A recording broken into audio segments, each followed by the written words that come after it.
We recently got some tremendously exciting news. A music professor traveling to Lucca, Italy, went into the library there and discovered in Puccini's hometown a piece of music that hadn't been performed in over 100 years, and we're about to hear it for the first time in the 21st century. Well, as you can imagine, the entire musical community is all abuzz, very much as they were all abuzz in the Teatro Regio in Turin, 1893, for the premiere of Puccini's latest opera, Manon Lescaut, based as it was on the famous novel by the Abbé Prévost.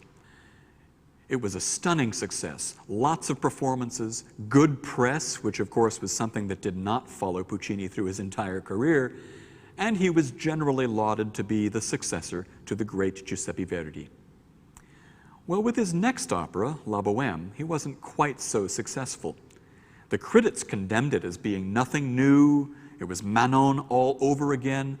Perhaps Puccini was not all that he was cracked up to be, and my favorite, lots of lovely music, but a salacious plot. It won't go anywhere.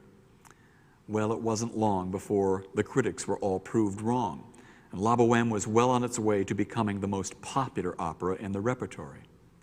But how do you follow such a work? So perfect, so musical, so tightly structured. This was Puccini's dilemma in 1895, when he traveled to Florence to see the great actress Sarah Bernhardt in the French play by Victorien Sardou, La Tosca. The rest, as they say, was history. We're here to discuss the next great success in Puccini's output, that so-called shabby little shocker, Tosca. I'm Nick Reveles. This is OperaTalk.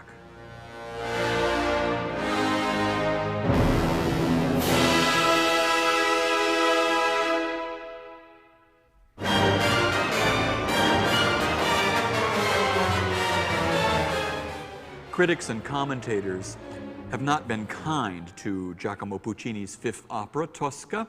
There's a certain embarrassment when critics talk about this piece. They make apologies for the fact that, well, it's a minor melodrama with some admittedly gorgeous music. Joseph Kerman, in fact, was a very important 20th century musicologist who was the one who came up with the singular epithet of Tosca being Puccini's shabby little shocker. He didn't like Tosca at all. But let's face it, when you get right down to it, the opera does indeed appeal to our baser emotions. All of that torture, blood, and violence in Acts 2 and 3, all of the passion exchanged between the two lovers, and the struggle for sex and power on the part of Baron Scarpia. It's all there and very titillating. But we all have our guilty pleasures. So let's take a look at the history of Tosca and talk about it in its context of the other Puccini operas. Now, as I said, the composer was inspired by a performance in 1895 with the great actress Sarah Bernhardt in the play La Tosca, but he was thinking about turning Tosca into an opera ever since 1889, just a little bit after the premiere of one of his earlier operas, Edgar. Following this and the success of Manon Lescaut, he was getting ideas for all sorts of operas, not only from his own imagination, but from the imaginations of his publisher and his friends.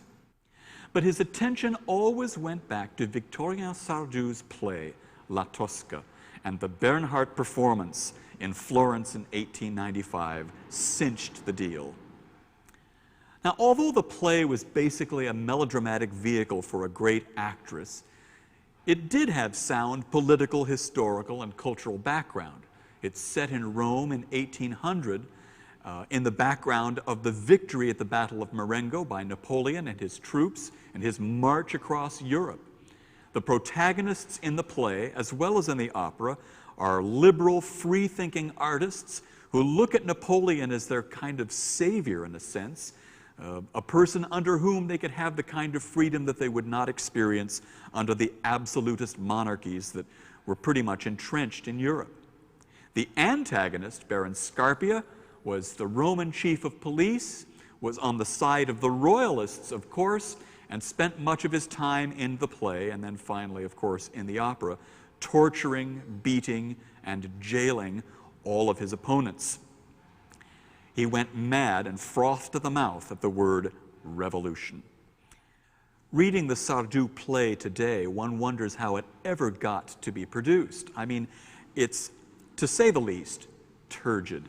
One has to go through page after page of historical and philosophical exposition before you ever get to the meat of the story. And that's an awful lot of historical and philosophical stuff for an audience to have to slog through. Although Puccini liked the play and particularly loved Madame Bernhardt as Floria Tosca, the great opera singer and actress, he felt that the libretto was definitely an improvement. It was tighter, shorter. It focused less on the philosophical and historical background, more on the passionate love between Cavaradossi and the actress Tosca, and focused like a laser beam on the evil of Baron Scarpia, whose music pervades the entire opera.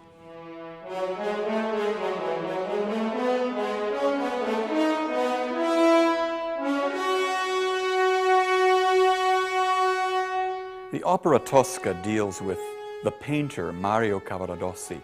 He's an artist with very liberal political leanings, and his lover, Floria Tosca.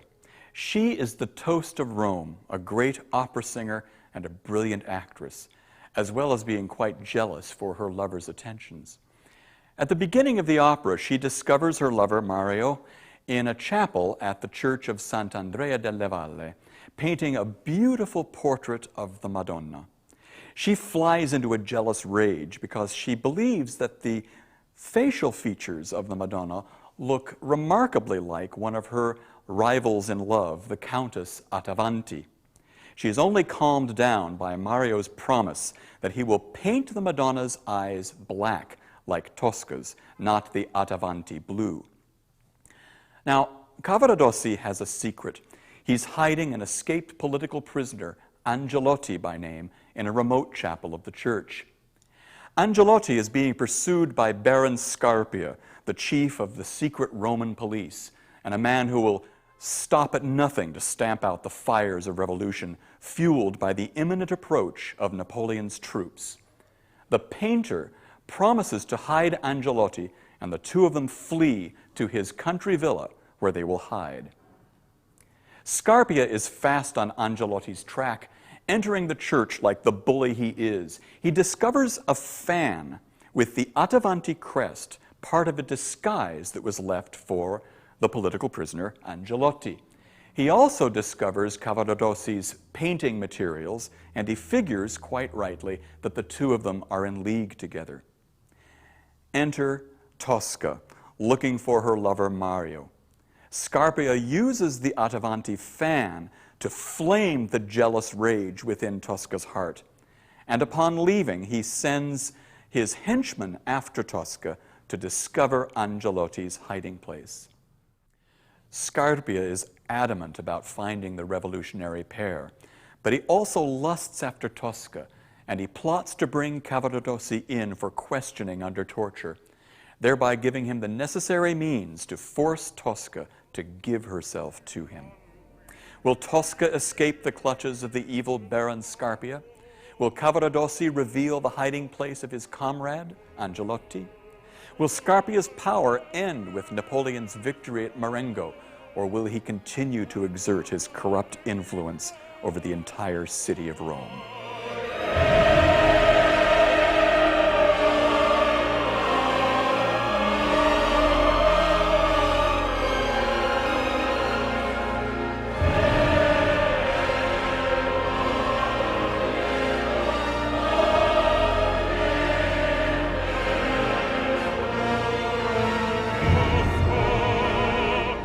During the composition of Tosca, Puccini was involved in productions of his latest opera, La Bohème, in fact, all over Europe. During this time, we had the first British and French productions of La Bohème, and in fact, while Puccini was in Paris, he and his librettist Luigi Illica visited Victorien Sardou, the playwright, in order to get his approval for the libretto of Tosca. Now, for the most part, Tosca was composed at Puccini's resort home in Italy at Torre del Lago, and part of the composition process also took place in his hometown in Lucca.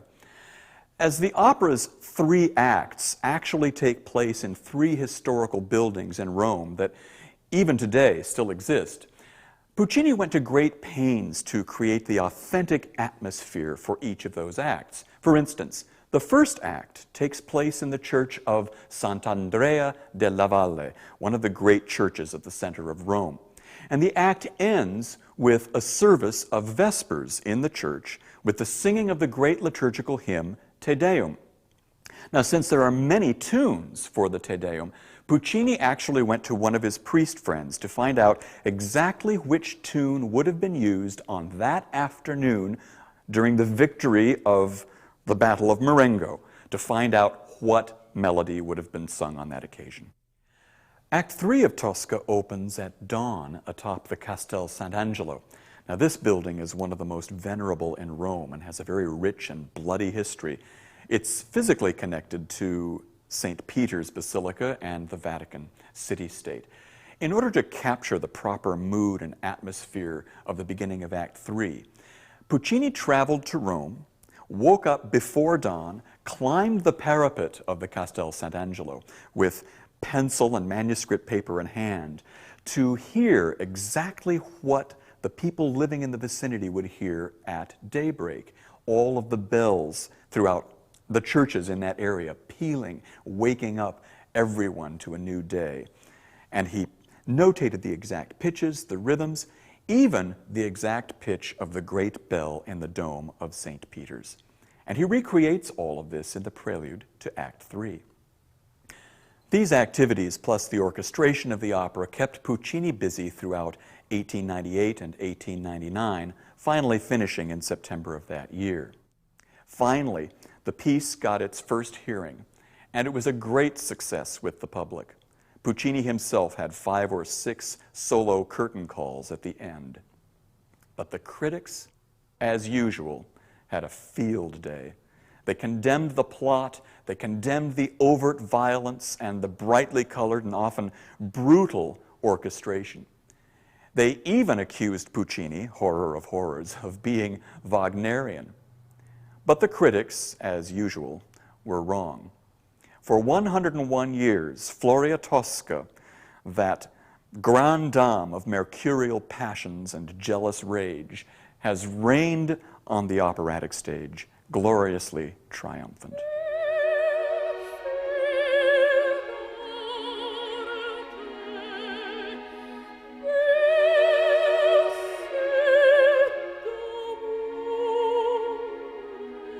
Those of us who are opera lovers know the opera Tosca very well, but what we perhaps don't know a lot about is the play that Tosca was based on, La Tosca by Victorien Sardou. I'd like to explore that for a few minutes with my dear friend Terry Glasser, playwright and stage director. Terry, welcome. Thank you, Nick. It's good to have you here. Thanks. So let's talk about La Tosca by Sardou. It's a French play, late 19th century. Late 19th century. Describe the piece for us.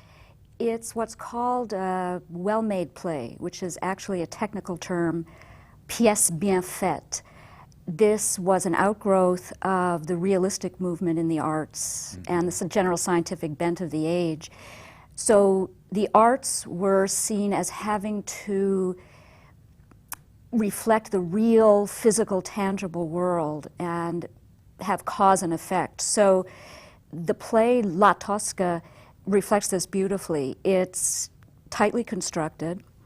It depends on cause and effect. It has a tremendous amount of exposition, as all these plays did, so that the characters' motivations are very clear. And in that it has to follow that premise of dealing with reality, then that's why it's based on a real political situation and reflects the period that he was... Partly, but you could use the well-made play for anything. I think one of the best examples of how it reflects reality seems very trivial in that the plot depended on a lot of physical objects. So in Tosca, for example, the opera and the play, there's the fan, the painting, various letters, the knife. The knife, we can't forget the knife. The all-important knife, Right. the confrontation scene with the knife where the heroine in this case goes from her lowest ebb to her greatest triumph. And then everything's all wrapped up by 11 o'clock. Now, And very important to Yes. get their carriages and the metro and get That's home right, to and the go suburbs. out and have a little schnapps. Right, right. The big question is, did La Tosca work dramatically? It worked for the audiences of the time. I personally would not want to see it today, the play. But for the audiences of the time, the bourgeoisie did not want to use their imaginations. They didn't want to go home and have to think hard about deep subjects. They wanted to be entertained. They wanted the playwright to do all the work for them. And Sardou certainly knew how to do that. Would Scarpia come across in the dramatic version, in the play version, as strongly etched as he does in the opera? It's different. The characters in the play are much more intellectual.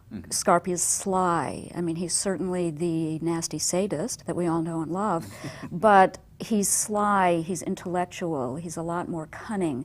All the characters, La Tosca in the play is much more sophisticated. She really is Sarah Bernhardt herself, for whom the role was written.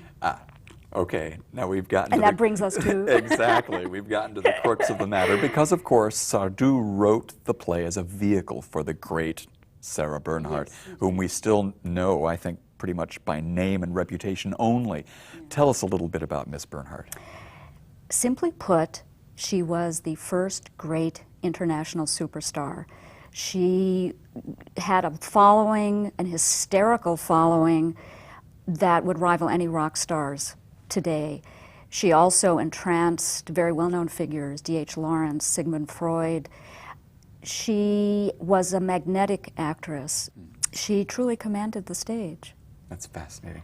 And was there a relationship between Sardou and Well, Miss Bernhardt? he wrote 7, well, I will only reveal what Miss Bernhardt would want me to reveal, of course. Of course. Which is not leaving much out. But he wrote 7 plays for her. She performed the premiere of Tosca, the other plays. He directed her, but in these plays, but she also invented a lot of business herself. And in fact, there's some interesting ramifications to her portrayal of Tosca. We're so used to seeing sopranos today who feel for the knife behind them while they're looking at Scarpia. When Scarpia is dead, they place the candles around his corpse, they put the crucifix on his chest, then they back slowly out of the room. Well, this was all Sarah Bernhardt's business. And the sopranos of the day were so taken with it, they copied her and then transferred that business to their successors. So when we see in the opera house today a soprano do that, we're really watching Sarah Bernhardt's performance. I'll go even further. Those things are specified in the libretto. Aha! Were caught by Puccini, okay, because of course Puccini was so and wrapped up yes. in Miss Bernhardt's performance. And what's interesting is that Sarah Bernhardt refused to ever perform Tosca in anything but French. So Puccini saw her performing in French. She felt that the plays she performed in did not need to be translated because her genius would carry the day and express the role for her, and she was right. I love it. Terry, thank you so much for the information. You're welcome. Thanks, Nick.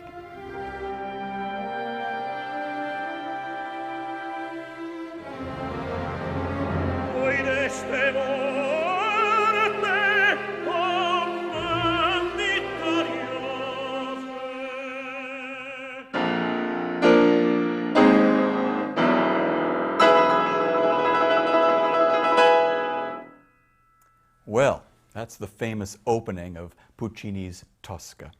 You may not realize that these 3 chords are specifically attached to one of the most important characters in the opera, the Baron Scarpia.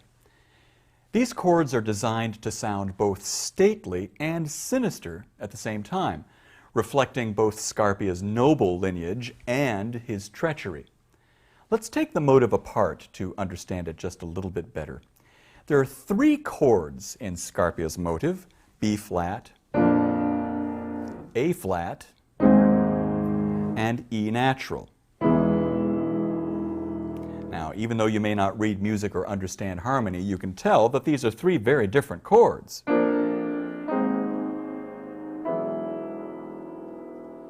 Without getting too technical, those 3 chords exist in three different worlds. Now, technically, these three chords are not really related at all, yet Puccini moves quite easily from one to another. Why? Well, let's listen to the three notes at the base of those three chords: B flat, A flat, and E natural. Now just listen to how they move.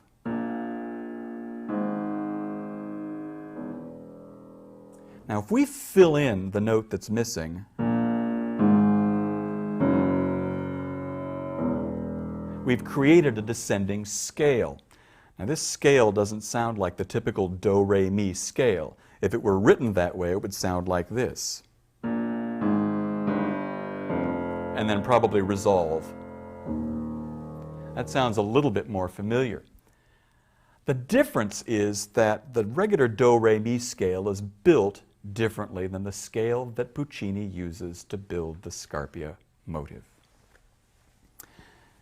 Now, typical scales are made up of steps, what we call steps. If you look at the keyboard very carefully with me, the keyboard is made up of semitones or halftones, which is the closest difference between any two notes on the keyboard.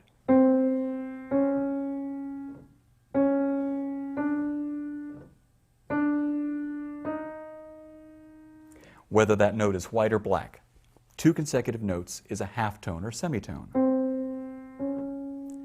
A whole tone is simply two semitones. The interval's a little wider.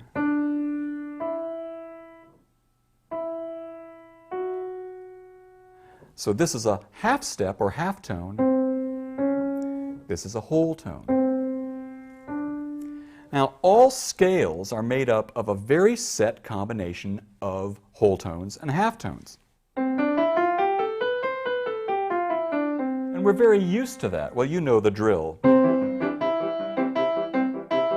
Right? Do, re, mi. Very simple formula, but it's not just whole tones and it's not just half tones. Well, back to Puccini and Scarpia. That descending scale with the filled-in missing note, you guessed it, is a whole tone scale. It isn't even a complete scale. It's only three notes of the scale. Now, let me play the chords one more time so you get it back in your ear.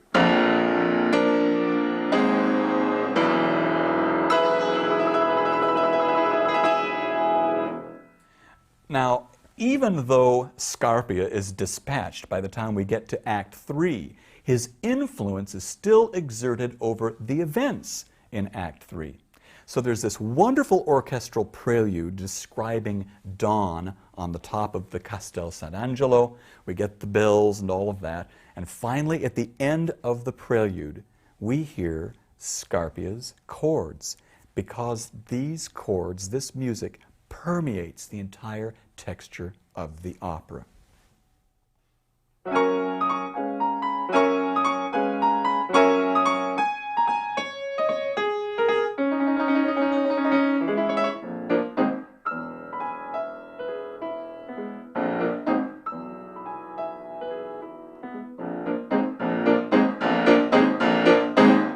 There are those chords again.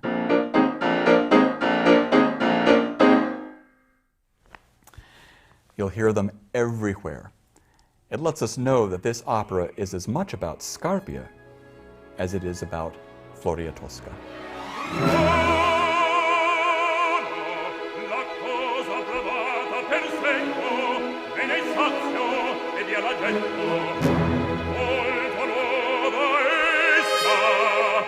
Puccini's Tosca has been recorded numerous times, and there are plenty of terrific recordings for you to go out and listen to. But everyone agrees, critics, commentators, and people who listen to it, that the best all-around recording of Tosca was made in the mid-50s with Maria Callas as Tosca, Giuseppe Di Stefano as Mario Cavaradossi, and the great Tito Gobbi as Scarpia. This recording is conducted by the eminent Italian conductor Victor de Sabata. There's also a venerable recording of Tosca with Zinka Milanov as Tosca, Leonard Warren, the great American baritone in the role of Scarpia, and the incomparable Jussi Björling as Cavaradossi. This too is a favored recording. With more modern sound, we have a recording with Montserrat Caballé as Floria Tosca. We wouldn't normally think of Caballé as Tosca because she has a more lyric rather than a big dramatic voice, but she does the role quite well. Her Cavaradossi is José Carreras, her Scarpia, Ingvar Wixel, the great German baritone. Finally, there's a wonderful recording with Leontine Price as Tosca, Placido Domingo as Cavaradossi, and in the role of Scarpia, the great American baritone Cheryl Milnes. This too is a wonderful recording and includes music that Puccini cut that other recordings don't necessarily have, so I think that's a kind of an interesting choice. There are two terrific books that if you want to read up on Tosca or actually any of the other Puccini operas, these are the books to go with. First of all, the Operas of Puccini by William Ashbrook. This is really my favorite all-around approach to Puccini because Ashbrook is a wonderful musician. He digs into the music and reveals some of the secrets to Puccini's compositional style. If you're looking for something a little more approachable that is tilted perhaps to the more historical background and political background of Puccini's operas, then Charles Osborne's The Complete Operas of Puccini is the book for you. It's really terrific and not quite as musically technical as the Ashbrook book. These books are readily available at your local public library, bookstores, and you might be able to find them online.